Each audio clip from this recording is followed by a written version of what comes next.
Aujourd'hui à l'émission, je reçois un visage bien connu de la région depuis près de 4 décennies, M. Jean-Guy Poirier. Bonjour. Bonjour. Comment ça va? Ça va très bien. Bon, pour les gens qui ne le savent pas, vous êtes maire de Saint-Siméon, préfet de la MRC de Bonaventure, mais vous siégez aussi sur plusieurs comités, là. Oui, le fait que je sois maire depuis 40 ans, ça m'a permis, ni plus ni moins, de monter un petit plus haut dans l'échelle. Définitivement, je suis administrateur à la Fédération québécoise des municipalités depuis 33 ans que je siège là. Je suis vice-président d'une commission sur l'aménagement du territoire. Je fais partie d'un comité forêt. J'ai été nommé par décret ministériel au niveau de la TIC, la taxe sur l'essence. Je siège aussi sur un autre comité qui s'appelle Médial CSFT pour n'énumérer que ceux-là. Oui, mais mon Dieu, avec tout ça, est-ce que vous réussissez à voir votre femme une fois de temps en temps? Ah, définitivement, ça, c'est en priorité. À partir du vendredi, il n'y a pas de réunion chez nous. Non? Mais comment on peut gérer un horaire avec tout ce que vous faites, là, finalement? Comment on peut avoir une vie normale? Premièrement, pour être maire et puis occuper les fonctions que j'occupe, ça prend vraiment une très grande complicité de la part de ta famille, de ta femme dans un premier temps et aussi des enfants. Et c'est ce que j'ai eu chez nous parce que je n'aurais pas été capable d'occuper ces postes-là. Une très bonne collaboration. Mes enfants l'ont compris. Et puis ma femme l'a compris. Surtout elle, disons qu'elle m'a enduré des absences très, très, très répétitives. Je lui dois beaucoup pour ça. Ça fait quand même 40 ans que vous êtes dans le monde de la politique. D'ailleurs, on a souligné ça avec une plaque honorifique au cours des dernières semaines. Comment vous avez reçu ça? Comment ça a été votre réaction lorsque vous avez reçu cette plaque-là? Vous étiez surpris? Vous l'attendiez? Non, absolument rien? On ne s'attend jamais à voir ce genre de choses-là. Par contre, après 40 ans, j'ai réussi avec, ni plus ni moins autant que faire se pouvait, d'aider les gens. Vous savez, l'expérience, ça compte, ça. Et souvent, les gens, ils n'ont pas réinventé la roue. Ils travaillent dans un dossier. Ils disent, on va appeler Poirier. Peut-être que Poirier a vécu ça depuis qu'il est là. Et ça arrive assez souvent. Alors, quand j'ai reçu cette plaque-là, j'en ai reçu une, la Haute-Gaspésie, je pense. Ça a été beaucoup apprécié de ma part. J'ai aussi ce qu'on appelle reçu l'ordre de la Gaspésie. Ça aussi, c'est très important. Et aussi, surtout, les éloges qui m'ont été donnés lors de cette revue. J'étais très ému. Honnêtement, là, je ne m'attendais pas de recevoir ça de la part de ces gens-là. Puis ça fait toujours plaisir de voir qu'il y a des gens, ni plus ni moins, qui apprécient le travail que tu fais pour eux. Parce que j'ai travaillé beaucoup pour la région. Je siège sur à peu près tous les comités qui ont en région, que ce soit le chemin de fer, le transport collectif, la régie de l'énergie, nommez-les. Et, alors, on côtoie ce genre de personnes-là. Et, vous savez, être préfet depuis 37 ans et être maire depuis 40 ans, ça m'a permis de rencontrer des gens drôlement intéressants. Et comme je le dis très souvent, j'aimerais revenir 35-40 ans en arrière avec le bagage de connaissances que j'ai. Ça travaillerait très bien. Quelle personne qui vous a marqué le plus dans votre carrière? Disons, au début de ma carrière, la personne qui m'a marqué le plus, c'est M. Gérard Delévesque. Puis, en plus, j'étais reconnu au niveau de ma couleur politique, de la même couleur que M. Lévesque. Et M. Lévesque, j'avais plusieurs dossiers avec lui. Et M. Lévesque me donnait des très bons conseils. Un conseil que j'ai toujours suivi, il me disait, Poirier, si tu fais ni plus ni moins au niveau de ton expérience politique, ne dis jamais non à quelqu'un, ne dis jamais oui, et ne promets rien que tu ne penses pas d'être capable de réaliser. C'est mieux, ni plus ni moins, de dire, écoutez un peu, vous me demandez des choses, je vais analyser ça, je vais voir ce que je peux faire pour vous. Mais ne va jamais te compromettre au début, parce qu'à ce moment-là, tu vas perdre beaucoup de crédibilité. Et sois très transparent avec les gens. Dis-leur exactement ce que tu penses, et essaie pas de leur cacher ce que toi tu penses, puis eux ne veulent pas entendre. C'est bien mieux de leur dire immédiatement ce que toi tu penses et dans quelle direction que tu t'en vas. Et à ce moment-là, ils vont apprécier ça bien plus. Ça a été l'un de vos modèles, je présume? Définitivement. Okay. Disons mon mentor. Un mentor. Ouais. Vous avez commencé votre carrière aux alentours des années 77 environ. Mais on voit souvent M. Poirier, on vous voit souvent dans des conférences de presse, soit à l'Hôtel de Ville, à la MRC.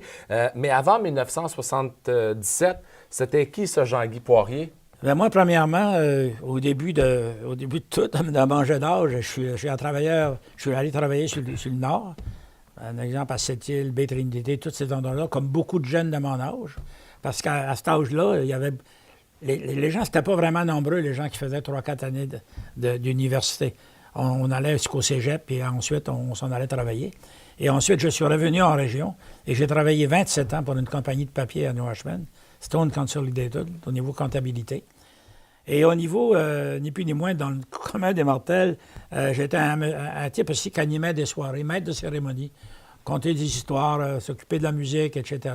J'étais beaucoup moins sérieux que je suis à l'heure actuelle. Ah ouais, oui. Mais peut-être, pour votre information, ni plus ni moins, je ne suis pas à mon travail de préfet ou de maire. Ça m'arrive aussi de revenir en arrière et être un petit peu moins sérieux aussi. Oui, vous êtes, avec les gens que j'ai rencontrés dernièrement, on m'a dit que vous étiez un bon blagueur, un bon farceur, toujours une blague qui n'attend pas l'autre. Back à back, c'est toujours une blague. Vous auriez quasiment pu devenir humoriste. Hein? Bien, c'est ma façon de travailler un peu. Souvent, tu vas passer des messages en blaguant. Les messages, ils passent quand même. Et souvent, c'est mieux reçu de la part de la personne à qui tu adresses ce message-là. Mais il faut quand même être prudent. Et ça m'arrive que dans des soirées, après qu'on aurait fini nos réunions, de conter quelques petites histoires pour, ni plus ni moins, faire rire les gens un peu. Je pense que c'est normal. C'est ce qui crée aussi une chimie avec les gens avec qui tu travailles. Vous savez, si on se rencontre à soir, vous et moi, et puis on a un petit peu de plaisir, puis demain, si on a une réunion, ou bien des réunions très sérieuses, on va faire notre travail quand même, mais souvent, ça apaise les tensions. On est un petit peu moins agressif. Ça fait plus friendly un peu, plus amical. Exactement. Parfait. Donc là, vous étiez comptable donc, du côté de New Richmond. Puis là, bon, vous animez des soirées, peut-être un peu à la télé. Comment c'est venu le saut en politique pour dire, moi, je me présente comme maire de Saint-Siméon? Bon, moi, j'ai déjà été président du comité de citoyens à Saint-Siméon. Il y avait des comités de citoyens. C'était à la mode dans ce temps-là un petit peu. Et par après, j'ai fondé ce qu'on appelle une brigade chez nous. La brigade, ça existe encore, qui s'occupe ni plus ni moins. On faisait de la circulation dans les événements sportifs, etc. Et par après, je ne pensais jamais de me lancer en politique. Ce sont des gens de Saint-Siméon et qui sont venus me voir, un groupe de personnes, mais ils m'ont dit on te verrait là-dedans. À ce moment-là, il faut dire que le maire qui était en poste quittait. Alors, on était 2 personnes qui se sont présentées sur le poste. J'ai remporté l'élection. Et par après, j'ai jamais eu d'opposition au poste de maire. Justement, comment vous expliquez ça? Est-ce que, parce que c'est quand même une rareté sur Québec, là, je pense que ça n'a jamais eu lieu, qu'il n'y ait pas de compétition en tant que tel. Est-ce que les gens ont peur de vous affronter? Êtes-vous intimidant? C'est parce que vous êtes un bon maire que le monde ne se présente pas contre vous? Écoutez, là, c'est jamais bon de dire qu'on est bon, là. Excepté que ça ne veut pas nécessairement dire, au début, quand j'étais maire, les mandats de maire étaient de 2 ans. Alors moi, je peux vous dire qu'à tous les 2 ans, pour quelques années, il y avait des gens dans la population qui cherchaient des personnes pour se présenter contre moi. Mais les personnes disaient, ben non, nous, on n'y va pas. Si tu t'intéressais à y aller, vas-y, nous, on n'y va pas. Alors, de fil en aiguille, à chaque année, ils ont comme oublié ça, il faut croire. Et puis là, je suis demeuré en poste par après. Mais à la blague, moi, je fais rire des gens à Québec, là, parce que vous avez raison, sans trop me vanter, au Québec, il n'y a personne qui a été 40 ans maire sans opposition, au moment où l'on se parle. Je suis à peu près le seul, je l'ai vérifié. Et à Québec, les gens me posent souvent des questions dans des réunions.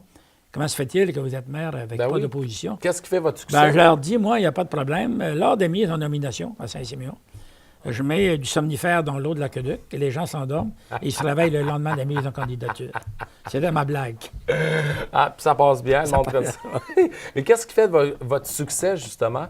C'est parce que vous prenez des bonnes décisions? Vous avez un... On essaye de prendre des bonnes décisions, mais vous savez, tu es toujours critiqué, là. Tu ne fais jamais l'unanimité.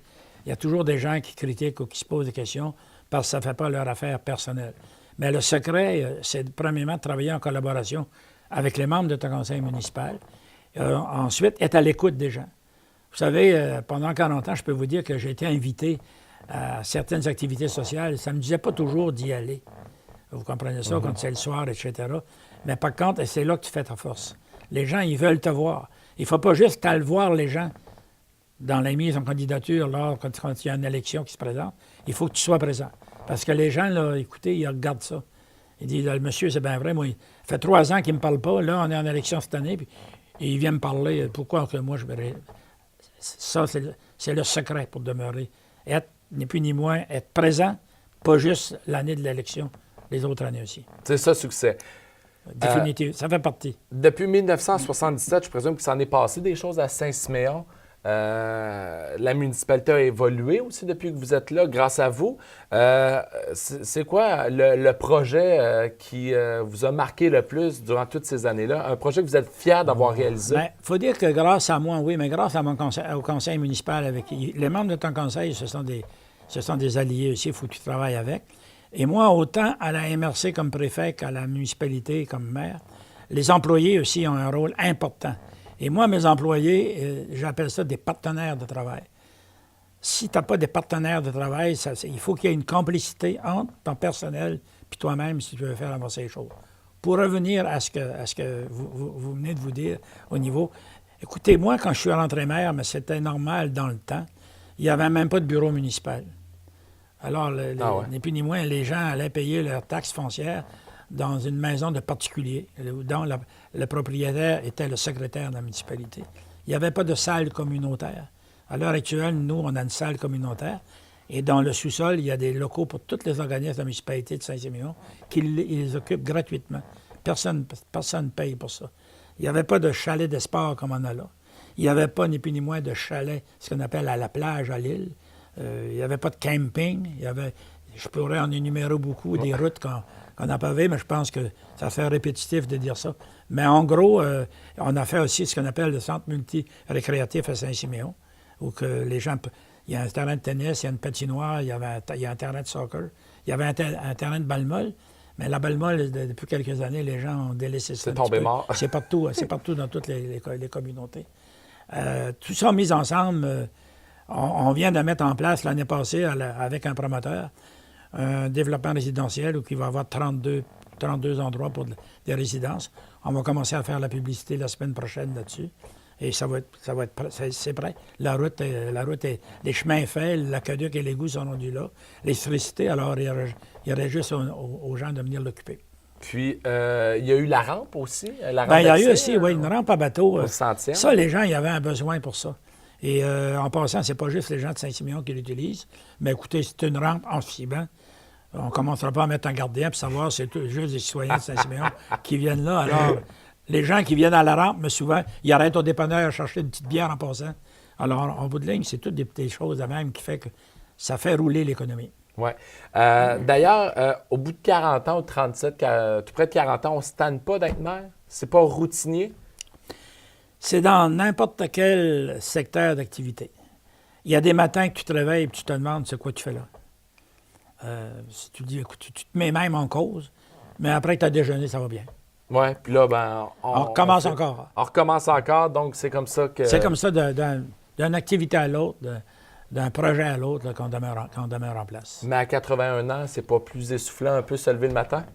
Non, vous savez, mon père disait ça, puis les gens de la génération de mon père, travailler, ça ne fait pas mourir, au contraire. Vous savez, le cerveau, c'est comme un petit computer. Et si tu l'arrêtes de travailler, il fonctionne mal. Et surtout avec les années, il faut que tu sois prudent pour demeurer actif. Alors moi, je dis que travailler, non. Moi, au contraire, c'est certain que j'ai pas mal moins longtemps à faire que j'ai fait, c'est normal. J'ai même prévu dans mes statistiques de me retirer en 2017, mais au moment où l'on se parle, c'est pas encore décidé. Les élections sont au mois de novembre seulement. C'est encore loin. C'est encore loin. Mais c'est un petit peu ma crainte aussi de demeurer inactif chez nous. C'est quoi je vais faire? Ben oui. Quand tu n'es jamais chez vous. Alors, il faut comprendre, par contre, je suis chez nous tous les soirs au niveau ici. Si ma conjointe, quand je suis à l'extérieur, en voyage avec moi, c'est la même auto, puis c'est le même hébergement, puis etc. Mm-hmm. J'ai un garçon qui demeure à l'extérieur. Ça aussi, en passant, je ne vous l'ai pas dit, mais les gens me disent comment se fait-il de demeurer si longtemps mère. Ça a été aussi un effet. En 86, j'ai perdu un garçon de 21 ans du cancer. Et je peux vous dire que quand ça t'arrive, là, ça t'ébranle pas à peu près. Et je me disais, si, et même honnêtement, ça me dérange pas de le dire, je suis, tu sais, voir un psychologue, Et je voulais quitter. Il m'a dit, si tu demeures chez vous, seul, vous allez voir que ça va changer votre vie, pas à peu près. Vous êtes bien mieux de demeurer actif, pas pour oublier, mais essayer de vivre sans la personne qui est partie. Donc, c'est grâce à votre garçon que vous êtes encore mère en 2017. Bien, c'est-à-dire, écoutez un peu, ça a eu un effet sur ma vie personnelle, définitivement, parce que ça m'empêchait d'y penser 24 heures par jour. Pas parce que je ne voulais pas y penser, mais ça devient drôlement dérangeant, puis ça affecte beaucoup une vie quand tu perds un enfant. Qu'est-ce que ça fait, ça, Jean-Guy Poirier, pour se divertir en dehors de ses nombreuses heures de travail, à part faire le jardin, là, chez vous? Là? Bien, écoutez, moi, je suis un bricoleur. Ça veut dire que moi, chez nous, j'espère que l'OCQ ne va pas arriver chez nous encore, mais la construction, moi, je fais de la charpenterie, ma plomberie, l'électricité, je fais à peu près tout. Puis je le fais pas juste pour moi, je le fais pour... J'ai un garçon qui demeure à Saint-Séméon, puis une fille, là. Quand il y a de quoi qui ne marche pas, il appelle papa, puis papa va faire un petit tour. J'ai un garage dans lequel je travaille, la charpenterie, etc. J'ai un chalet. C'est là que je mets ni plus ni moins que je m'amuse. À ce moment, quand tu fais ça, tu ne penses pas à la politique. Je peux vous le prouver. Là. Ouais. Ça prend ça à part de ça. Donc là, ça va être peut-être un projet de retraite, ça. Vous allez peut-être vous tenir au moins actif là-dessus. Là. Vous allez. Disons un projet de retraite. Moi, contrairement à d'autres, je ne me casse pas trop la tête avec ça. C'est au jour le jour. Alors, la journée que je vais prendre ma retraite, j'ai l'impression que je ne vais pas m'asseoir puis garder passer les autos puis chialer parce que la souffleuse ou le camion à neige n'a pas passé à temps. Oui. Au-delà de ça, bon, vous avez été maire et là, préfet de la MRC. Dans votre carrière, donc là, vous avez occupé le poste de maire. Préfet, c'est arrivé comment? Finalement, il y avait le poste de disponible, les gens vous aimaient, vous ont il faut quand même comprendre que moi, ça fait 37 ans que je suis préfet. J'ai été préfet même avant l'avenue des MRC. J'étais préfet dans ce qu'ils appelaient dans ce temps-là les conseils de comté. Et le territoire était, dans ce temps-là, de Port-Daniel, aller jusqu'à l'Ascension de Matapédia. Alors, c'était très grand. Ensuite, il y a eu l'avenue des MRC. J'ai été élu préfet. J'ai toujours demeuré préfet, encore une fois, sans opposition. Je suis le seul préfet au Québec qui est là depuis la création des MRC. Encore une fois, là, ça prend la complicité des maires. Moi, j'aime ça travailler avec les maires, puis je pense que les maires me le rendent bien aussi autour de la table. Parce qu'un préfet peut être démis, c'est pas tous les 2 ans. Un vote aux 2 tiers des membres présents, tu peux être démis de tes fonctions. Alors, il faut que tu fasses attention pour remplir ta fonction adéquatement. Et malgré votre âge, vous êtes quand même, vous avez fait vos mises à jour, vous êtes technologique, vous avez un cellulaire, iPad, quasiment ordinateur, vous savez déjà tout comment ça fonctionne.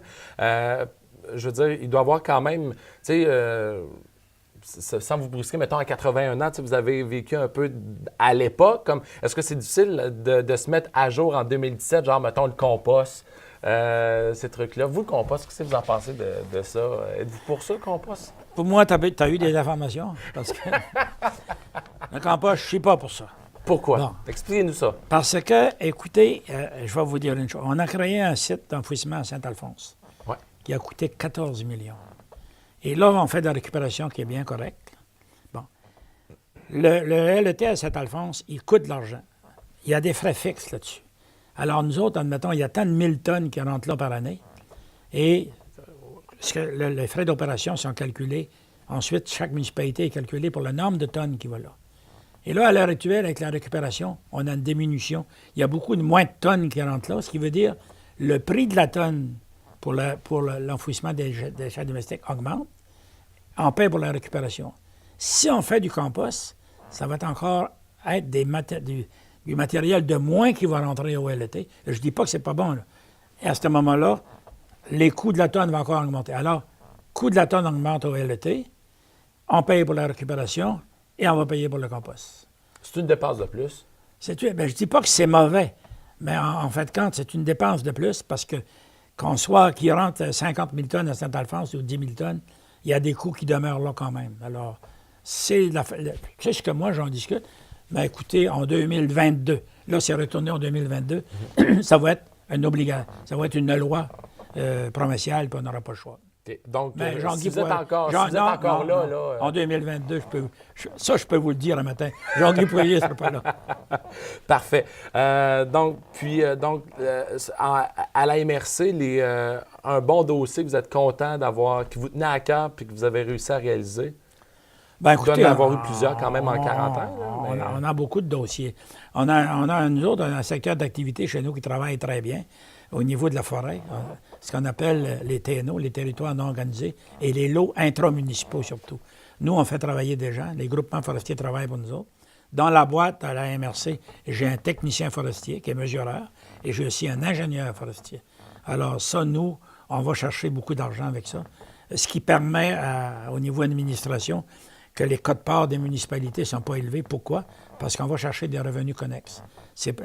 Les frais d'administration ne sont pas juste cotisés sur une quote-part des municipalités, mais par des revenus qui rentrent par la bande. Ça, c'est important. Je présume que vous allez surveiller ça, le bois d'Ève, avec tout ce qui se passe en ce moment. Là. Ça doit être mauvais aussi pour la région. Écoutez, ça, là, je veux dire que ce qui vient de tomber là, c'est pas un cadeau pour nous autres, surtout pour les scieries. Les scieries, à l'heure actuelle, depuis quelques années, ils ont beaucoup de difficultés. De un, il y a un handicap sérieux, c'est qu'ils ne sont pas capables d'écouler les copeaux. Alors, vous savez, ici, du bois et les copeaux, il n'y a pas de marché pour ça. Et là, le ministère de l'Environnement est après plusieurs scieries parce qu'il accumule des copeaux. Et si à un moment donné, ça devient de la pollution. Il y a des problèmes avec ça. Et avec le 20 25 qui va être ajouté au niveau du domaine du côté américain, là, ça ne va pas aider. Et je peux vous dire que moi, à l'heure actuelle, il y a des scieries qui sont même en problème. Et si on vient ajouter ce 20 %-là par-dessus, j'ai l'impression qu'il y a des scieries qui vont avoir de la misère à passer en travers. C'est pourquoi que nous, on travaille beaucoup pour que les deux paliers de gouvernement, fédéral et provincial, apportent ni plus ni moins des aides monétaires pour aider, pour compenser au niveau de la perte. Il y a un comité dont je siège dessus au niveau provincial pour la Fédération québécoise des municipalités. On a un comité forêt aussi à la MRC et on travaille conjointement avec les autres MRC ici de la région pour essayer de trouver une solution pour ces gens-là. On touche du bois, en tout cas, de ce temps-ci. Oui, bien, c'est un très beau jeu de mots. Ouais. Autre dossier, le train.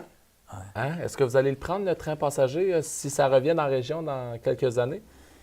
Le train, oui, on a fait beaucoup de trains avec le train dernièrement. Oui. Écoutez, là, on a eu une bonne annonce. Il y a 100 millions qui a été annoncé par le premier ministre. Ça va de bon train? Ça, oui. 100 millions qui a été annoncé par le premier ministre. Bon Dieu, ouais. Et puis, à ce temps, maintenant, notre objectif, c'est de faire débuter les travaux aussitôt que possible. Aussitôt que possible. 100 millions, on ne se rendra pas à Gaspé avec ça, définitivement, mais le premier ministre a dit, on va commencer, on va voir où qu'on s'en va au niveau distance et on en rajoutera de l'argent. Mais Gaspé, là, j'espère que je me trompe, c'est pas avant 10 ans que vous allez voir le train là. Parce que même à Port-Daniel, c'est pas avant 2 ans que vous allez voir le train là. Encore une fois, à moins que je fasse erreur. Mais écoutez, il y a des ponts à reconstruire au complet. Puis, quand on regarde aller ça, les journalistes, vous êtes au courant aussi, là, les travaux, là, ça prend du temps. Oui. Ça prend du temps. Écoutez un peu, là, je dis pas que les gens ne travaillent pas, mais c'est pas comme dans le municipal, le provincial puis le fédéral. Souvent, ça nous prend du temps. Ça lui prend du temps à se tourner de bord. Alors, bon, moi, c'est une bonne nouvelle. Il y a eu une annonce. Oui, donc, est-ce que pour Saint-Siméon, ça va avoir un impact? Bien, certain que nous autres, on n'utilise pas le train comme tel à Saint-Siméon, mais le fait qu'il y ait de l'activité industrielle dans le domaine, moi, je dis toujours, là, souvent, une activité commerciale, même si elle n'est pas directement dans ta propre municipalité, sur ton territoire, si elle est voisine, là, ça t'aide quand même. Je disais toujours à la blague, moi, quand il pleut à la municipalité voisine, c'est humide chez nous. Alors, c'est comme ça un petit peu que je traduis là, au niveau des retombées économiques. On va suivre le dossier. Outre ça, Jean-Guy Poirier, c'est une personne qui est toujours fière de lui, toujours de bonne humeur, toujours bien habillé. Est-ce que c'est vous qui choisissez vos vêtements? Vous essayerez de mal vous habiller avec ma femme. Non, ma femme, comme j'ai dit tantôt, c'est une complice de toujours. Pas simplement pour m'appuyer comme mère, au niveau familial, au niveau de l'appui qu'elle me donne aussi dans mes fonctions. Mais au niveau de même aussi, ce matin, c'est elle qui a décidé quel genre de chemise que je mettais pour venir ici. OK, donc c'est elle qui mène un peu dans le couple là-dessus. Je m'en vais en voyage. je donne beaucoup d'informations ce matin, mais je m'en vais en voyage, puis ma valise est préparée avec les vêtements. C'est séparé avec les vêtements que je mets. Le lundi, tu mets ça, le mardi, tu mets ça, le mercredi. Je pourrais pas le faire quand je suis ailleurs, mais c'est tellement bien fait que... On ne change pas, on accepte ça. Ben oui. Je présume que si vous n'avez pas une chemise à travers ou c'est friper votre chemise, peu importe, elle doit vous revirer de bord. Ça m'arrive souvent. Elle peut même me faire tourner de bord pour des bas qu'elle ne donne pas avec mes pantalons. Oh, mon Dieu. Puis là, Non, c'est pas vous dire la votre... petite... Ouais. Elle est très perfectionniste. Ouais. Bon. Comment elle prend ça? Je présume qu'on s'adapte au bout de 40 ans de ne pas voir son mari, des longueurs de journée, la vie publique aussi, tu as moins de vie privée. Comment elle prend ça, votre conjointe? Mais ça fait 57 ans qu'on est mariés. Le fait d'être pas toujours à la maison, c'est peut-être pour ça qu'elle m'endure encore. Si je suis là tout le temps, peut-être que ça ne marchait pas si bien que ça. Mais pourtant, vous avez l'air tellement d'un gars souriant. Vous avez pas l'air d'avoir de malice. Oui, mais je peux pas sourire 24 heures par jour. Là. Non. OK, ça fait que... Mais vous, qu'est-ce qui vous fait frustrer? Outre, mettons, la photocopieuse qui ne fonctionne pas, là. Vous avez de l'air d'être au courant de pas mal de choses. Je suis pas patient. Non? Je suis pas patient. Ça, c'est votre côté à travailler. Oui, je suis pas patient, je suis perfectionniste aussi. Je ne pousse pas les gens qui travaillent pour moi. Mais quand je demande quelque chose, il faut que ça soit fait. Et il faut que ça soit fait à ma manière. Mais à part de ça, là, je ne suis pas si difficile que ça. Non. Il paraît que vous êtes un excellent patron. Les journées de congé, vous aimez ça au moins que vos employés soient bien, qu'ils aient une belle vie? Si tes employés, tu les respectes, les employés vont te respecter. Et souvent, c'est qu'en donnant des petites choses, la journée que tu as besoin d'un employé, après 16 heures de travail, 15 minutes, ou bien que tu commences à travailler sur un dossier, il ne faut pas que l'employé garde là, on va leur dire, regarde, patron, il te reste juste 10 minutes, je m'en vais. Ça, c'est du donnant-donnant. Et souvent, si tu fais ça, il te retourne l'ascenseur. Ça, je peux vous le dire. Ouais. Selon vous, qu'est-ce que les gens, mettons, vos employés, les gens de Saint-Siméon, les gens de votre entourage, les maires pensent de vous? C'est difficile à dire exactement, mais excepté que moi, ils savent que je suis direct. Quand j'ai de quoi dire, je suis direct. C'est peut-être pour ça, souvent, qu'ils sont prudents avant de me pousser trop à fond. Mm-hmm. Mais je pense que je suis capable de travailler en groupe. Puis, le maire Roch Audet, il l'a appris aussi. Hein, au début, c'était... Oui, mais oui, vous avez lu ça dans les choses, oui. Pas juste lui, il me l'a dit. Non, mais c'est ça. Souvent... mais encore une fois, j'ai fait ça à la blague. Mm-hmm. Souvent, les gens arrivent, des nouveaux maires, puis ils vont changer tout le système. Je leur dis une minute, là. Prends ton temps, puis petit gars, prends ton temps, tu vas apprendre, tu vas voir. Puis, ils apprennent. Un bon moment avec Jean-Guy Poirier. Oh, Jean-Guy, il faut apprendre à le connaître. Jean-Guy Poirier, c'est notre mentor, c'est notre exemple à tous. Moi, je vous dirais, quand je suis arrivé aux séances de la MRC, mon objectif à moi, c'était de faire changer des choses. Ça, je pense que tout le monde l'avait quand même assez bien senti lors des élections à Bonaventure. Puis, changer les façons de faire à l'intérieur d'une structure en présence de Jean-Guy, je pense que c'était quand même assez un beau défi. Fait que ce que j'ai aperçu, c'était de pas mettre mes gros sabots avec Jean-Guy Poirier. Il fallait plutôt apprendre à travailler avec la personne, respecter la personne aussi dans ce qu'il est. Puis je lève quand même mon chapeau à tout ce qui a été fait dans le passé, surtout au niveau de la mobilisation au niveau de l'ensemble des municipalités sur le territoire qu'il dessert. Donc, Jean-Guy Poirier, il faut travailler avec, il faut apprendre à travailler avec. Puis merci beaucoup pour tous ces 40 ans. Parfait. Histoire cocasse, une petite blague. Y a-t-il quelque chose de crunchy qui s'est passé avec Jean-Guy? Écoutez, le running gag qu'on a tout le temps, c'est qu'à un moment donné, ça va être fusionné Saint-Siméon de Bonaventure. Fait que ça, à chaque fois qu'on veut piquer un petit peu M. Poirier, on a juste à dire que c'est Saint-Siméon de Bonaventure, puis ça va devenir Saint-Siméon lors des fusions. Ça, c'est certain. Pour Roch, vous seriez un mentor, un genre de modèle pour lui? Je suis pas prêt à dire ça, mais M. Audet, c'est un type qui travaille très bien. Il a les qualités de ses défauts, comme moi, mais excepté, on travaille très bien ensemble. Écoutez, un peu de Bonaventure et Saint-Siméon, on échange beaucoup de services, là. Autant au niveau des travaux publics que de services incendie. Non, ça va très bien. Ça va très bien. Ben, justement, d'ici une couple d'années, pensez-vous que Saint-Siméon, Bonaventure, ça va être fusionné? Bien, s'ils se fusionnent, je ne sais pas là. Tant et aussi longtemps, je l'avais dit que moi, je serais maire de Saint-Siméon, il n'y aurait pas de fusion. Vous savez, les fusions, là, je dis souvent, là, puis c'est peut-être pas correct de le dire, souvent, on s'aime beaucoup plus durant un fiançailles que dans le mariage. Puis on s'aille encore plus dans le divorce. Oui, mais Ce que je veux dire là-dedans, c'est que souvent, c'est pas nécessaire de se fusionner pour s'échanger des services. Et vous savez, puis la journée que tu te fusionnes, là, tu viens de perdre une qualité importante de travailleurs qui s'appelle les bénévoles. La journée que tu te fusionnes, les bénévoles, on dirait qu'il y a moins de régions d'appartenance, le fait qu'ils sont mêlés avec quelqu'un d'autre. Donc, Saint-Siméon, ça va rester Saint-Siméon de Bonaventure. Oui, mais il faut faire attention. Quand vous dites Saint-Siméon de Bonaventure, c'est pas Saint-Siméon de la ville de Bonaventure, c'est Saint-Siméon du comté de Bonaventure, parce qu'il y a Saint-Siméon du comté de Charlevoix. C'est vrai. Il ne faudrait pas donner trop de valeur à la ville de Bonaventure. Quand même. Voilà. Outre ça, on a dit souvent que vous étiez un farceur. Dans les parties de bureau, comment vous êtes? Hein, parce que je présume que vous détachez un peu votre chemise. Ou à Québec. Il paraît que vous siégez beaucoup à Québec. Ça, le monde dit ça. J'ai posé la question, entre autres, aux gens. Est-ce que vous trouvez que M. Poirier est radoteux? Hein? Il radote-tu à l'âge qu'il est rendu? T'sais? Et ça a sorti. Ah, je siège à Québec. Ah, je siège à Québec. Je vais souvent à Québec. Est-ce que vous allez toujours à Québec, M. Poirier? Il va toujours à Québec. Oui. Il va toujours à Québec. Ça vous rend fier de siéger à Québec? Bien, c'est-à-dire, ce qui arrive, là, quand tu occupes des postes, parce que vous me posez la question, habituellement, je ne me vante pas de ça. Comme j'occupe au niveau provincial, c'est bénéfique pour ta région. Tu es au lieu où que les décisions se prennent. Tu es là, il n'y a pas d'autre étape après. Ils se prennent là, les grandes décisions. Et si tu n'es pas là pour défendre ta région, c'est vrai, on parle souvent du mur à mur avec Québec puis Montréal. Ils décident des choses à Québec, c'est bien, mais ça ne s'applique pas pour des régions comme la nôtre, parce qu'on n'a pas le même contexte géographique, on n'a pas le même contexte économique. Alors, si tu n'es pas là, c'est qui va te défendre?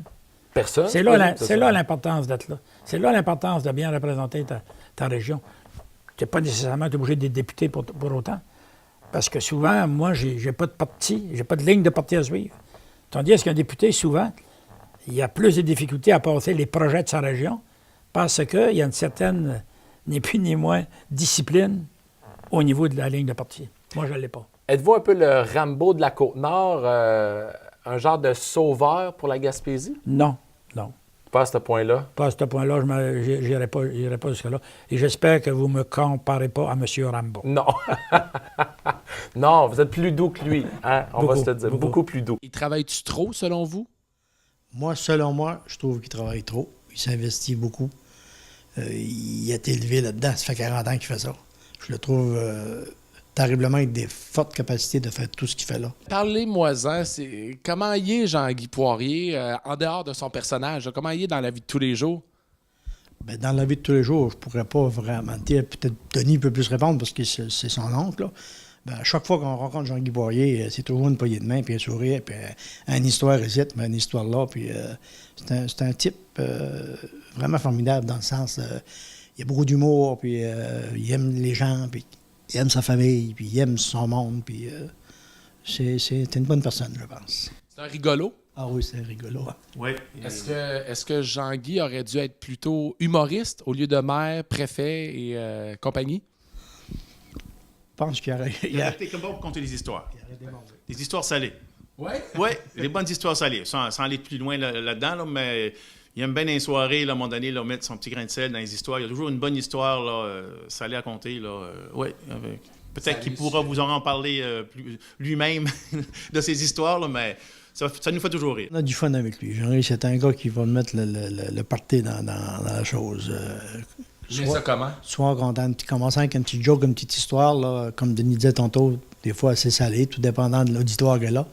Puis après ça, monsieur à la piste de danse, Jean-Guy, il a swing dans la patte. Ouais, c'est un bon danseur. Cha-cha, le ska, danse en ligne. Qui c'est qui danse, Jean-Guy? Ben, ça, c'est sûr qu'il ne danse pas danse en ligne. Ça, il l'aime pas bien, là. Il trouve que ça prend de la place puis qu'il n'aime pas ça. Ça, il le dit souvent. Mais non, les danses sociales, les autres danses, pour pas tout les énumérer, là, mais oui, il aime bien danser ça. Puis il aime bien, souvent, quand il commence la fête, il y a tout le temps sa cassette ou son CD là, de musique. Là, il met sa musique là, au début, puis il aime bien ça. Ouais. Ah, c'est quoi son genre de musique? Ben, c'est plus du country. Là. Dans un congrès municipal à Québec, que Jean-Guy a monté sur scène, jouait de la cuillère, puis tapait du pied. Il y avait un monsieur qui faisait de la musique sur la scène, puis il l'a invité, puis Jean-Guy Poirier à ces réunions-là, à Québec, il est aussi connu que Saint-Siméon, là. Tout le monde le connaît. Fait qu'il a volé Jean-Guy, puis il a monté sur la scène, puis il a joué de la cuillère, puis il a dansé de la claquette, puis il a eu du fun. Vous avez un talent caché, vous, M. Poirier. Je ne sais pas, vous allez me l'apprendre. Il paraît que vous adorez ça, jouer de la cuillère dans des parties. Est-ce que ça se peut, ça? C'est vrai. Oui, ben mon Dieu. Alors, on va tester ça aujourd'hui. Ah bah. Hein, on a sorti nos bonnes vieilles cuillères ici. Ça Alors, prend moi, de- j'aimerais voir... Ça prend de la musique pour ça. On va mettre ça background, la musique. Alors, j'aimerais ça connaître vos talents de joueur de cuillère. Est-ce que ça vous dérange de me montrer ça? Vous feriez tellement mon bonheur aujourd'hui. là. Ça prend juste ça pour faire ton bonheur, on va faire ça. Ça prend pas grand-chose, hein? Ça coûte pas cher. 2 cuillères à 1 pièce. Alors, je vous laisse ça. Alors, vous pouvez... ils sont chaudes. Hein? J'ai gardé ça au chaud. J'aimerais ça voir vos talents. Ben, je présume qu'une carrière avec la bottine souriante, est-ce que c'est quelque chose que vous pourriez envisager? Ah non, vous extrapolez un matin pas à peu près. Là. Bon, on sait pas, tu sais, ça peut être un sous-métier, non? Jouer dans un groupe de musique, ça vous a... Non. Écoutez, c'est toujours dans les parties de même, des choses pour faire rire les gens ou n'importe quoi, t'embarques là-dedans. Et même, c'est comme à un moment donné, à Québec, ils ont souligné des choses dans un congrès de la Fédération québécoise des municipalités. Et il y avait des joueurs de violon en avant et de la guitare. Puis je suis allé jouer de la cuillère au nid, à Québec. Vous êtes invité sur le stage, on va se le dire. Vous êtes monté, Ah, comme oui, tassez-vous, moi je suis Jean-Guy Poirier. Définitivement. Hey, on peut-tu regarder ça un peu? Hein? Est-ce que Vous n'avez pas de musique? Non? Je vais taper du pied. Ah, non. Hein? Est-ce que ça vous est... est-ce que Ben, ça- pas de musique, là, c'est spécial, là, de la cuillère. Ben oui, mais je suis sûr que vous êtes capable de nous faire un bon show comme lorsque vous êtes à MRC. Là, c'est tout petit, ça, là. C'est tout petit. Non, c'est trop petit. C'est trop petit. Ça fonctionne pas. Bon, mon Dieu, je suis déçu. Déçu. Bon, on a vu quand même un petit extrait. Ça fonctionne pas. Mais la cuillère, est-ce que c'est quelque chose que... Non, mais ça a venu avec le temps. Là. En fait, quand moi, j'en ai chez nous, j'ai les vrais cuillères, les cuillères de bois. C'était Ouais. là pour jouer, là. Malheureusement, on est en coupe budgétaire, je les comprends. téléviseurs communautaires, vous savez ce que c'est? Je reviendrai vous donner... Trouvez-moi un violonneux, je viendrai vous donner un petit cours de cuillère. Outre ça, bon, novembre 2017, ça approche. Oui. Avez-vous peur? Bon, pourquoi j'aurais peur? Il n'y a pas de problème. Non? Non. Allez-vous vous représenter? Ça, vous allez voir ça quand ça va être le temps. Les mises en candidature, ça se passe dans le mois d'octobre. Du mois d'octobre. Oui. Est-ce que vous allez en discuter un peu avec votre conjointe? Est-ce que c'est elle qui va prendre la décision finale? Non, parce que si elle prend la décision, si ma femme aurait la décision finale là-dessus, c'est sûr que je me présenterai. Oui, parce qu'elle Oui. est tout le temps Parce go, qu'elle mon elle amour. comprend que avec tout ce que je fais, avoir de la difficulté, moi à accepter que je me retire parce elle est inquiète, elle fait ce que je vais faire exactement à la maison. Mhm. Ben justement, par exemple, que vous ne vous présentez pas, votre femme, vous ne pensez pas que vous allez lui tomber sur le chou, comme on dit? Vous n'allez pas la tanner d'être à la maison? Non, je ne le pense pas. Non. Non. Écoutez, là, non. On va y aller dehors. Vous allez aller dehors? Quand ça va mal à la maison, tu vas dans ton garage, tu frappes sur les toits avec un marteau, ça passe. Ça passe, ça défaut. Donc, si vous vous présentez, si M. Poirier, vous représentez pas, ça va être vraiment là, soit à votre chalet, dans votre garage, qu'on va être bon pour vous retrouver. Ah oui, il y a toujours des choses à faire. Puis deuxièmement, écoutez, j'ai pas encore 40 ans, là, ni plus ni moins, à chercher des jobs. J'ai 81 ans. Ouais. Alors, par contre, comme mon père disait, il faut toucher du bois. J'ai la chance d'être en santé. Je suis en très bonne forme. Je ne prends aucun médicament. Et puis, mais demain, on ne sait jamais ce que l'avenir vous attend avec quoi. Mais au moment où l'on se parle, là, Vous êtes en santé? ça ne m'inquiéterait pas de retourner pour un autre mandat. Non. Et si vous ne vous représentez pas, est-ce que vous allez demeurer sur les comités ou... Non. Non? À ce moment-là, il ne faut pas tout jouer à la grand-mère. Tu as fait ton temps, laisse les autres travailler avec leurs idées, leurs objectifs, puis ce qu'ils pensent. Ils ne sont pas obligés de penser nécessairement comme moi je pensais. Oui. Donc, vous avez dit peut-être que je vais me représenter pour un autre mandat. Si vous allez vous représenter, qu'est-ce qui va se passer à Saint-Siméon? Est-ce que vous avez des projets que vous voulez terminer? Ou du moins d'ici la fin de votre mandat, est-ce qu'il y a des choses qui vous tiennent à cœur? Peut-être avoir, je ne sais pas, une salle du conseil, quelque chose. Y a-t-il un projet qui vous trotte un peu dans la tête, là? J'ai 2 projets en tête. Mais comme je viens de le dire, je ne jouerai pas à la grand-mère. Mais je ne vais pas donner, si je me retire, les projets que moi, j'aurais voulu mettre en place. Je vais laisser les autres, ni plus ni moins, travailler pour penser à ces projets-là. J'espère qu'ils vont y penser si je m'en vais. OK. Puis c'est quoi les 2 projets que vous avez en tête, là? Outre le projet Je viens résidentiel? de vous dire que je les ai en tête, ce qui veut dire qu'ils sortent. Ils sortent pas? Ils sortent sortiront pas? Ils sortiront pas. Est-ce qu'en terminant, il y a des choses qu'on n'a jamais su sur Jean-Guy Poirier en 40 ans de carrière? Est-ce qu'il y a des choses que vous avez toujours gardées pour vous? Puis, Non, je ne le pense vous pas. avez- Là, il faudrait que vous pensiez plus longtemps. Non, je pense pas. Je pense que, comme je vous dis, moi, je suis reconnu pour avoir un franc-parler. Les gens ont l'air exact avec moi. Puis, comme je le disais au début de l'entrevue, c'est ce que les gens aiment. Sois honnête avec nous, puis on va être honnête avec toi. Essaye pas de ni plus ni moins faire des petits contours. Dis ce que tu as à dire, même si ça ne fait pas notre affaire. Bon, au moins, on va dire, lui, il dit ce qu'il pense. On est certain de son coup. merci du moins de tout ce que vous avez fait pour la Gaspésie depuis le début de votre mandat. Ça m'a fait plaisir. Merci. Bonjour.